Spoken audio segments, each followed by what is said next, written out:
Am I the a-hole for finally telling my brother-in-law to leave after he has been mooching off us for a year? My brother-in-law moved in, saying he just needed a few months to save enough money to rent his own place. It has now been a year, and he has not contributed a single cent to the bills, groceries, nothing. He does not even do basic chores. Instead, my wife, who is his sister, constantly covers for him and does his chores for him. He leaves dishes in the sink, never takes out the trash, and does absolutely nothing to help around the house. When he is home, he just sits around on his phone playing mobile games, and when he is not, he is out riding his motorcycle with his friends. We have tolerated this behavior for a year because he is family, but last week was the final straw. He came home late, parked his bike, and did not lock the gate. Because of his carelessness, our 12-year-old dog got out. We searched everywhere, posted online, and did everything we could to find him, only to discover hours later that he had been hit by a car just outside our neighborhood. We were devastated, and I was absolutely furious. But guess who had the audacity to act annoyed? My brother-in-law. He brushed it off, saying it was not his fault, and that things happen. Then he had the nerve to tell us he would just buy us a new dog, as if our dog was some replaceable object. That was it. I lost it. I told him to pack his things and get out. Now my wife thinks I was too harsh, but honestly, I do not care anymore. He does not respect our home, our rules, or even our dog. Am I the a-hole for not considering my wife's feelings first? A part of me wonders if we should have talked about it before I acted out of anger, but at the same time, I feel completely justified. What do you think? Am I the a-hole for kicking a pregnant woman out of her seat? This happened just a few hours ago, and I have only just calmed down because I absolutely hate conflict. Basically, I had a long travel day, around 5 hours, so I booked my train ticket in advance to ensure I had a reserved seat. When I boarded the train, I saw that a woman was sitting in my assigned seat. I politely informed her that I believed she was in my seat, showed her my ticket, and asked her to move. She checked her own ticket and simply said, "I must have sat in the wrong seat," then put her head down. I repeated that it was my seat and asked her again if I could sit there. At this point, her partner, who was sitting opposite her, suddenly started speaking to me in what I perceived to be an aggressive tone. He suggested that I go find another seat, which was not an option, as the train was completely full. I explained that I had specifically booked this seat, and there were no other available seats in the carriage. That is when he raised his voice, saying that someone else had taken their assigned seats and that his partner was pregnant. I told him that I understood, but that I also had a heart defect, which I genuinely do, meaning that standing for long periods was difficult for me as well. At this point, I may have come across as the a-hole, because I asked him to stop speaking to me in an aggressive tone and told him I would be making a complaint. He then started swearing at me, and I asked him to stop. Eventually, the woman got up and let me sit down, but he continued berating me, sarcastically saying that he hoped I felt good about myself and mocking me for staying quiet now that I had my seat. The truth was, I had just stopped engaging because I saw no point in arguing. One of the men sitting beside them offered to switch seats, allowing the couple to sit together at the table across from me. The man then sat his partner down, laughed at me, and pointed in my face. When the ticket inspector finally came around, they were asked to move to their assigned seats. The inspector also asked if I was okay, as another passenger had filed a complaint on my behalf. Even though I know I did not break any rules, I still cannot shake the feeling. Was I the a-hole? Should I have just let them stay since she was pregnant? And did I in any way escalate the situation? Edit. Since I may not be able to respond to every comment, I sincerely appreciate everyone who has engaged with this post. I have learned a lot about myself today, particularly how my anxiety and overthinking can make me second-guess even reasonable decisions. When I wrote this, I honestly thought I had escalated the situation. But hearing others affirm that I was simply standing my ground, and that it is okay to do so, has been incredibly validating.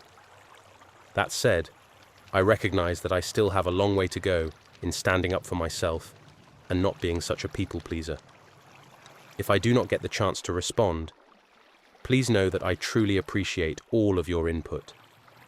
This has helped me gain clarity after an incredibly stressful experience. Am I the a-hole for leaving a family gathering and taking the cake with me after getting my feelings hurt? I, 27F, hit 1 year sober from alcohol at the beginning of the year. This was a huge accomplishment for me, bigger than finishing college. When I told my family I had something to celebrate at our next family dinner, I was genuinely excited to share the moment with them. Dinner took place at my mom's house. The kids were playing, and the adults were hanging out.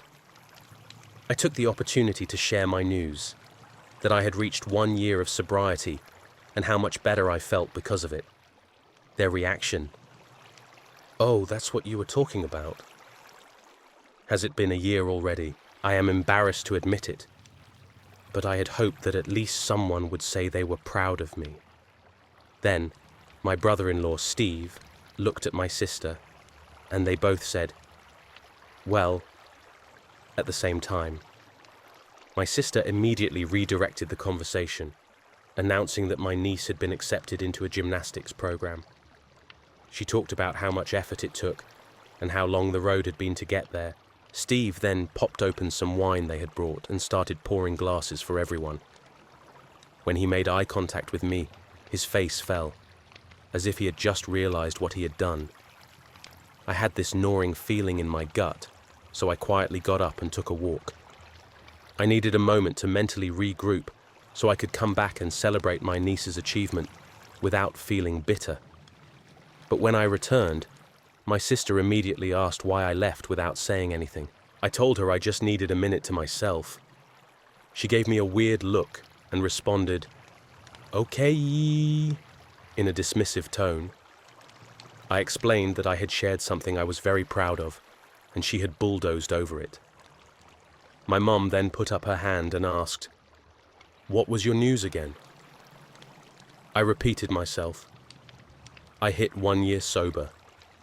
My mum's response: "Your generation always wants praise for doing the bare minimum. That is not an accomplishment. It is just what you are supposed to do, like graduating high school." At that point, I lost the mood to be there. I tried to push through until dinner, but I just felt completely out of place. I made the decision to leave early. Now here is where I am apparently the villain. I had brought a small berry chantilly cake, my favorite, to share after dinner. It was my personal treat to celebrate my achievement. The kids had definitely seen it and were probably looking forward to it. But on my way out, I decided to take it home with me. Apparently, when they realized the cake was missing from the garage fridge, my sister called me furious. Her exact words: "Are you freaking serious? Oh my God, Emma, grow up. You are such a freaking baby." Later, my mum texted me, saying she was disappointed in me for throwing a tantrum just because my niece got more attention than me.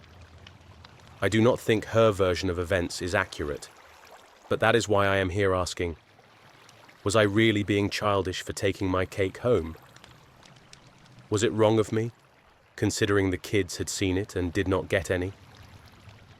As I was putting on my shoes to leave, Steve found me and directly apologized. He admitted he was completely oblivious in the moment and did not mean to hurt me. Edit and follow up. First, thank you to everyone who was engaged with this post. I have a lot to reflect on, and thankfully, I have a therapy session today where I can talk through everything. A few clarifications. I am not in AA. I have tried it before, but it was not the right fit for me. I respect the program, but the steps and personal inventory are not relevant to my situation. This was not a party for my niece. It was just a regular family dinner. The cake was mine. I did not bring it for my niece or anyone else. It was my personal reward for my accomplishment. I did not take it to get back at them. I took it because I wanted to eat it for myself. I also do not understand why they opened wine to celebrate my niece getting into gymnastics, but I do not think it is my place to comment on other people's drinking. I would rather just focus on my own progress. Am I the a-hole for leaving a party? Because my date refused to get me water. I had been seeing someone I met through mutual friends. Our one-on-one time had always been great, and when he invited me to group events, I made sure to contribute to the dynamic, never showing up empty-handed and often offering to grab drinks for others. Fast forward to a holiday-themed party with his friends. We planned to meet there and then hang out afterward. I spent the day cleaning my condo and preparing mulled wine to bring to the gathering. Throughout the night, people were getting drinks for one another, including me when I was serving the wine. At one point, I was sitting on the couch, blocked in by only my date on one side and a crowd of people on the other. I was tired and did not feel like tightly squeezing past strangers, so I asked my date if he could grab me a glass of water. He shook his head. Confused, I said, "Huh?" And he repeated, "No." I was just up, and you could have asked before I sat down again. I was completely taken aback. To me, small gestures like grabbing water are basic acts of care, not just for a partner, but even for friends. That moment, combined with how drained I already felt from preparing for the party, made me realize I just did not have the energy to keep engaging. The party was winding down, so I decided to call it a night. I said my goodbyes and called for a ride. My date offered to walk me out and said he felt hurt that I was leaving. I explained that I needed to recharge, but that he was welcome to come over after the party. As we walked out, I lightly joked about how him not getting me water had surprised me. His response, "Wow, that really upset you, huh? I have to be guarded about these things, you know." That was the moment I realized something felt off. Later that night, we texted, but he seemed more upset about me leaving than interested in understanding why I felt drained. When I tried to call him, he did not answer. His texts were curt, and eventually, I just said I would let him decompress. 2 days later, I called to talk things out. He said he would call that evening, but then ignored me for 3 more days, only to finally text, "I am not dodging you, I have just been busy." At that point, I was over it. He never acknowledged the misunderstanding, nor did he recognize my multiple attempts to resolve things like adults. A month later, we finally had a conversation. That is when he explained his reasoning. Getting me water felt subservient. He believed small acts of care were something I had to earn through time and being in the trenches with him. He insisted I did not understand how busy his life was. For context, I work multiple jobs. I calmly explained that grabbing water for someone is not about being subservient. It is just a basic act of kindness. After reflecting, I feel like his response, and how he handled the situation afterward, was disrespectful and a huge red flag for bigger issues. So, is there an a-hole here? Or was this just an unfortunate misunderstanding? I appreciate the perspective. Am I the a-hole for not letting small children stay at my house? I, 34, and my spouse, 28, do not have children. Some of his friends do, and some of mine do as well. A few of my friends have kids who are 13 or older, while some of his friends have kids who are much younger, around 2 to 5 years old. Where I might be the a-hole is what happened a few weeks ago. One of my spouse's friends came over to hang out. My spouse did not know he was bringing his wife and her 2 small children, ages 2 and 3. They arrived, we hung out, played games, and just talked. At the end of the night, his friend did not want to drive home and just assumed they could stay at our house. I said no. I explained that we do not have kids and our home is not child-proof. I also have expensive things that could easily be damaged if the kids were not closely monitored. my work computer, a curio cabinet, and other valuable items. It was not about distrusting them as parents, but more about what happens if the kids wake up before them. If they got hurt or broke something, that would ultimately be on me since it is my house. They left kind of mad, and now I am wondering, was I the a-hole for saying no to a couple and their small children staying the night? Am I the a-hole for avoiding my mom after she told me to suck it up when I broke my fingers? I was at the gym when a heavy weight fell onto 3 of the fingers on my left hand. The pain was so severe that I genuinely thought I was going to pass out. While sobbing, I called my mum, since I am in college far away from home, and told her that I thought my fingers were broken and that I wanted to go to urgent care. My mom has never been empathetic when it comes to physical injuries or mental health. When she heard me crying, her response was, "Suck it up and rest." I figured I would wait for a while. Who knows, maybe she was right. Edit. I feel like I should mention that my fingers did not look deformed at first. Other than bruising and swelling, I was unsure if they were actually broken or just badly injured. While waiting, my roommate came home and saw the state I was in. She took one look at my hand and insisted that I had to go to urgent care. At first I hesitated, because I did not want to betray my mum. She has always told me to never go to the ER or urgent care because of our terrible insurance. However, I looked up the out-of-pocket cost for an X-ray at the nearest urgent care, and it was only $200, an amount I was willing to pay on my own. When I told my mum this, she said, "You better hope your fingers are broken, or else I am not helping you pay for anything." So I found myself in this weird situation where I was actually hoping my fingers were broken, just so I could prove her wrong. The diagnosis. I finally went to urgent care and got an X-ray. The doctors confirmed that both my pointer and middle fingers were broken and warned that they might need surgery if they did not heal properly. When I called my mum back later that day and told her the news, she laughed and said, "Well, you should be glad they were broken." 3 weeks later. I have not spoken to her since. She has been texting me, asking for updates on my fingers, but I feel conflicted. Why is she suddenly acting like she cares when she clearly did not in the first place? She is also not the type of person you can easily share your feelings with, so I am unsure how to approach our next conversation. Should I just ignore it and move on? Or should I try to bring it up with her? Edit. I did not expect the overwhelming NTA responses. I have been asked why I even think I might be the a-hole. I spoke to my brother about it, and he told me that I was overreacting. He said that she is probably just checking in because she feels bad for diminishing my injury in the beginning. Am I the a-hole for letting my daughter have her own bedroom?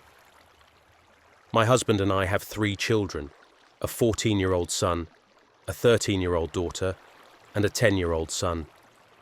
We used to live in a 2-bedroom house where all 3 kids shared a room and a bathroom. Naturally, this led to a lot of arguments, especially between the 2 oldest. We recently purchased our first home, which has 3 bedrooms. Since my middle child is the only girl, I felt it was more appropriate for her to have her own room and bathroom, while the boys shared a room together. However, my oldest son has been upset about this arrangement ever since we moved in. He believes that, as the oldest, he should have his own room. I explained to him that it made more sense for him and his younger brother to share, but he continues to complain about having to share a room with a little kid and not having his own space. He has even started barging into his sister's bathroom instead of using the one he shares with his little brother. When I told him to stay out of her bathroom, he got frustrated and snapped, "I don't have a damn thing to myself." I grounded him for cussing at me, which only made him more upset. Later, my husband had a private conversation with him, and now thinks that maybe our son is right, that he, as the oldest, should have his own room. Am I the a-hole for giving our daughter her own space, or should I reconsider the bedroom arrangements? Am I the a-hole for backing out of a 15-minute favor when it suddenly turned into an hour-plus long ordeal? Context. I work from home 2 days per week. Today is one of those days. My wife's workday ends at 4 p.m., while mine ends at 5:30 p.m. Today, when my wife got home around 4:15 p.m., she immediately called me downstairs. She told me she had left her car running and asked me to take it to Discount Tire DT because one of the tires was low. For those unfamiliar, DT provides free tire inflation and minor repairs, as long as the damage is not on the sidewall. Without complaint, I agreed, because it was only a 5-minute drive each way, meaning I could take a quick 15-minute break from work. I drove to DT, and the technician topped up 3 of the tires, but on the 4th one, his machine would not dispense any air. He checked it with a manual pressure gauge, then came up to my window and said, the tire was under 15 psi, meaning he could not inflate it. Since they were not very busy, they could repair the tire in about 30 minutes if I stayed and waited. I told him that I needed to get back to work and asked if he could at least add a little air so my wife could bring it back later. He refused, saying it was basically flat. I called my wife to let her know the situation. My plan was to ask if she wanted to drive back to DT herself, since the wait time was short. When they are busy, the wait can be 2+ hours. I also considered making an appointment while I was already there. But before I could even explain, she immediately insisted that I stay and wait for it. I told her that I really needed to get back to work, and she got very upset. To clarify, I asked the DT employee exactly how bad the tire was, and he said it was at 13 psi. I confirmed with him that I would not risk damaging the tire further if I drove it back home. Since I was not comfortable neglecting work for what could easily turn into an hour-plus long errand, I told my wife that I was coming back and would be home in 5 minutes. As I was driving home, I got a couple of angry texts, including, "I'll just have you drive me to work tomorrow, and my car can sit in the effing driveway for all I care." Of course, I did not read these until I got home. When I walked inside to explain everything, she refused to listen. She told me she was not going to speak to me for a week and that I had ruined everything. I do not remember every word exchanged, but I do recall telling her she was acting like a child. Eventually, in frustration, I said, "Fine, I'll go back there and I'll just have to work until 8 p.m. tonight." To which she responded, "Good, I don't want to see you." So I did go back to DT and started composing this post while waiting. Am I the asshole? Editing to answer. Some common questions. We do own a portable air compressor. It takes about 5 minutes per tire and is in the trunk of her car. Car maintenance is my responsibility, but every time she has asked me to inflate her tires, I have done it. I was not neglecting them. The last time I added air, I even told her she needed to take it to DT ASAP because that particular tire was losing air faster than the others. She manages discretionary spending, so if the tire had needed to be replaced, repairs are free at DT, she would need to be there to choose the best option. DT is in the opposite direction from our house compared to her work. That is probably why she did not stop there on her way home. She did not drive my car to DT because we only have one key for it, and I did not think to take it out of my pocket before I left. No, she is not usually like this.